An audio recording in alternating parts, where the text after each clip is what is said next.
ಅದು silicon city ಬೆಂಗಳೂರಿನ ಪ್ರಸಿದ್ಧ ದೇವಾಲಯ. ಆ ದೇವಾಲಯಕ್ಕೆ ಪ್ರತಿನಿತ್ಯವೂ ಕೂಡ ನೂರಾರು ಸಂಖ್ಯೆಯಲ್ಲಿ ಭಕ್ತರು ಬಂದು ದರ್ಶನ ಪಡೆದು ವಿಶೇಷ ಪೂಜೆಯನ್ನು ಸಲ್ಲಿಸಿ ಹೋಗ್ತಾರೆ. ಬಟ್ ಈಗ ಅದೇ ದೇವಸ್ಥಾನಕ್ಕೆ ಭಕ್ತರು ಬರುವುದಕ್ಕೆ ಪರದಾಟ ನಡೆಸಬೇಕಾದಂತಹ ಪರಿಸ್ಥಿತಿ ನಿರ್ಮಾಣವಾಗಿದೆ. ಕಾರಣ ಏನು ಗೊತ್ತಾ? ಒನ್ಸ್ ಅಗೇನ್ ಇದೇ ನಮ್ಮ GBA. ಯಾವುದು ಆ ದೇವಸ್ಥಾನ, ಅಲ್ಲಿರುವಂತಹ ಸಮಸ್ಯೆ ಏನು, ಅದಕ್ಕೆ GBA ಕಾರಣ ಅಂದ್ರ ಇಲ್ಲಿದೆ ನೋಡಿ ಡೀಟೇಲ್ಸ್. ಪುರಾತನ ಸೋಮನಾಥ ಸ್ವಾಮಿ ದೇಗುಲದ ಮುಂದೆ ಕಾಮಗಾರಿ. ರಸ್ತೆ ಅಗೆದ ಹಿನ್ನೆಲೆ ಭಕ್ತರಿಗೆ ಕಿರಿಕಿರಿ. ಅಗದಿರುವ ರಸ್ತೆ ಕೆಸರಲ್ಲಿ ಬರಲು ಭಕ್ತರ ಪರದಾಟ. ಶಿವಾಜಿನಗರ ವಿಧಾನಸಭಾ ಕ್ಷೇತ್ರದ ಹಲಸೂರಿನ ಪ್ರಾಚೀನ ಸೋಮನಾಥ ಸ್ವಾಮಿ ದೇಗುಲದ ಮುಂದೆ GBAಯಿಂದ ರಸ್ತೆ ಕಾಮಗಾರಿ ನಡೆದಿದೆ. ಇದರಿಂದ ದೇಗುಲದ ಮುಂದೆ ರಸ್ತೆ ಅಗೆದು ಕಾಂಕ್ರೀಟ್ ಅನ್ನು ಹಾಕಿ ರಸ್ತೆ ನಿರ್ಮಾಣ ಮಾಡುವುದಕ್ಕೆ GBA ಮುಂದಾಗಿದೆ. ಇದರಿಂದ ದೇವಸ್ಥಾನಕ್ಕೆ ಬರೋರು ಕಲ್ಲು ಕೆಸರಲ್ಲಿ ದೇಗುಲಕ್ಕೆ ಕಷ್ಟಪಟ್ಟುಕೊಂಡು ಬರುವ ಸ್ಥಿತಿ ನಿರ್ಮಾಣವಾಗಿದೆ. ಇದನ್ನ ರಸ್ತೆ ಅಂತ ಕರೀತಾರೆ. ಮೊದಲು ಇದು ರಸ್ತೆ ಅಂತ ಇನ್ನೂ ಡಿಕ್ಲೇರ್ ಆಗಿಲ್ಲ, ಅಥವಾ ನಮ್ಮ BBMP ರೆಕಾರ್ಡ್ಸಲ್ಲಿ ಅಥವಾ ರೆವಿನ್ಯೂ ರೆಕಾರ್ಡ್ಸಲ್ಲಿ ಇದು ಬಂದ್ಬಿಟ್ಟಿದೆ BBMP ಆಸ್ತಿ ಅಂತಲೂ ಇದಾಗಿಲ್ಲ. ಹಾಗಾಗಿ ಇದು ಗರುಡಗಂಬ ಇದೆ ಅಂತಂದರೆ ಗರುಡಗಂಬದ ಮತ್ತು ಆಚೆ ಕಡೆ ಎಷ್ಟು ತನಕ ಇದು ಆಸ್ತಿಯ ಹಕ್ಕು ಅದು ನಿರ್ಧಾರ ಆಗೋ ತನಕ ಇವರು ಮಾಡೋದಕ್ಕೆ ಇವ್ರಿಗೆ ಯಾರು ಆದೇಶ ಕೊಟ್ಟರು ಅದು ಗೊತ್ತಿಲ್ಲ. ಮಹಾದ್ವಾರ ಇಲ್ಲಿದೆ, ಇಷ್ಟು 1500 ವರ್ಷದ ಗೋಪುರದ ಒಂದು ಇದಿದೆ.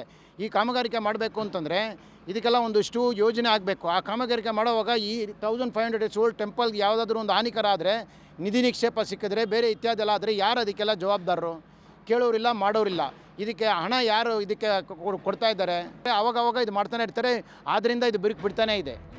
ಜಲಮಂಡಳಿಯಿಂದ ಸ್ಯಾನಿಟರಿ ಲೈನು ಹಾಗೂ ಬೆಸ್ಕಾಂನಿಂದ ವಿದ್ಯುತ್ ಕೇಬಲ್ ಅಳವಡಿಕೆಯ ಕಾರ್ಯ ನಡೀತಿದೆ. 2-3 ವರ್ಷಗಳಿಂದ ಆಗಾಗ ಈ ರಸ್ತೆಯನ್ನು ಅಗೆಯುತ್ತಲೇ ಇದ್ದಾರಂತೆ.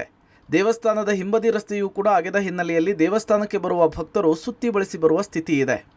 ಹಲಸೂರಿನ ಪ್ರಸಿದ್ಧ ಪುರಾತನ ದೇವಸ್ಥಾನದ ಮುಂಭಾಗದಲ್ಲಿದ್ದೇನೆ. ದೃಶ್ಯಗಳಲ್ಲಿ ತೋರಿಸ್ತಾ ಹೋಗ್ತಾನೆ. ಇದು ಮುಜರಾಯಿ ಇಲಾಖೆಯ ವ್ಯಾಪ್ತಿಯಲ್ಲಿ ಬರುವಂತಹ ಸೋಮೇಶ್ವರ ಸ್ವಾಮಿ ದೇವಸ್ಥಾನ.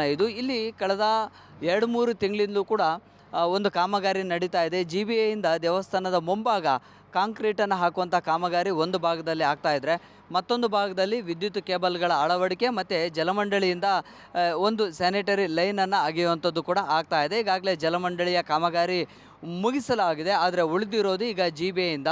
ಈ ದೇವಸ್ಥಾನದ ಮುಂಭಾಗ ಅಂದರೆ ಇದು ಮುಜರಾಯಿ ಇಲಾಖೆಯ ವ್ಯಾಪ್ತಿಗೆ ಬರುವಂಥ ದೇವಸ್ಥಾನ, ಅವರದ್ದೇ ಸ್ವತ್ತು ಕೂಡ. ಆದರೆ ಆಯಾ ಇಲಾಖೆಯ ಅಧಿಕಾರಿಗಳಿಗೂ ಕೂಡ ಇದರ ಬಗ್ಗೆ ಮಾಹಿತಿ ಇಲ್ಲ ಅನ್ನುವಂತಹ ಆರೋಪವನ್ನು ಸ್ಥಳೀಯರು ಮಾಡ್ತಾ ಇದ್ದಾರೆ. ಆದರೆ ಇಲ್ಲಿ ಆಗ್ತಾ ಇರುವಂಥ ಸಮಸ್ಯೆ, ಇಲ್ಲಿಗೆ ಸುಮಾರು ಬೇರೆ ಬೇರೆ ಭಾಗಗಳಿಂದ ಭಕ್ತಾದಿಗಳು ಬರ್ತಾ ಇರ್ತಾರೆ. ಆದರೆ ಬರುವಂಥ ಭಕ್ತಾದಿಗಳಿಗೆ ನೇರವಾಗಿ ದೇವಸ್ಥಾನ ಪ್ರವೇಶ ಆಗೋದಕ್ಕೂ ಕೂಡ ಆಗ್ತಾ ಇಲ್ಲ. ಅಂದರೆ ಈ ಕಲ್ಲುಗಳ ಮತ್ತು ಈ ಒಂದಿಷ್ಟು ಕೆಸರು, ಮಣ್ಣು ಅದೆಲ್ಲವೂ ಕೂಡ ಇನ್ನೂ ಕೂಡ ಕಾಮಗಾರಿ ಪ್ರಗತಿಯಲ್ಲಿ ಇರುವಂತಹ ಕಾರಣಕ್ಕಾಗಿ ಸಮಸ್ಯೆ ಆಗ್ತಾ ಇದೆ.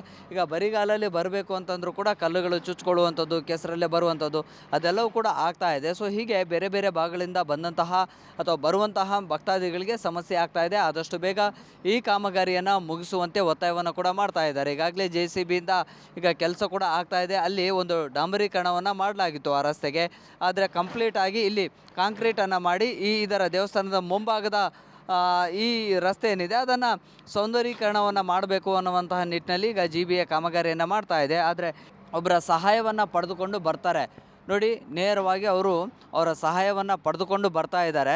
ಹೀಗೆ ಹಂತವಾಗಿ ಸಮಸ್ಯೆಗಳು ಕೂಡ ಆಗ್ತಾ ಇದೆ. ಆದಷ್ಟು ಬೇಗ ಇಲ್ಲಿ ಆಗ್ತಾ ಇರುವಂತಹ ಕಾಮಗಾರಿಯನ್ನು ಬೇಗ ಮುಗಿಸುವಂತೆ ಒತ್ತಾಯವನ್ನು ಕೂಡ ಮಾಡ್ತಾ ಇದ್ದಾರೆ ಭಕ್ತಾದಿಗಳು. ವಯಸ್ಸಾದವರು, ಮಕ್ಕಳು ಬರುವುದಕ್ಕೆ ಪರದಾಡುವಂತಹ ಪರಿಸ್ಥಿತಿ ನಿರ್ಮಾಣವಾಗಿದೆ.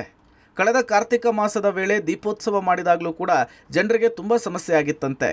ಆದಷ್ಟು ಬೇಗ ದೇವಸ್ಥಾನದ ಈ ರಸ್ತೆ ಕಾಮಗಾರಿಯನ್ನು ಮುಗಿಸಿ ಭಕ್ತರಿಗೆ ಅನುಕೂಲ ಆಗುವಂತೆ ಮಾಡಿಕೊಡಿ ಅಂಥೇಳಿ ಭಕ್ತರು ಮನವಿ ಮಾಡ್ತಿದ್ದಾರೆ. ವಿಡಿಯೋ ಜರ್ನಲಿಸ್ಟ್ ಬೀರಪ್ಪ ಜೊತೆಗೆ Prakash D Rampur, public TV, Bengaluru.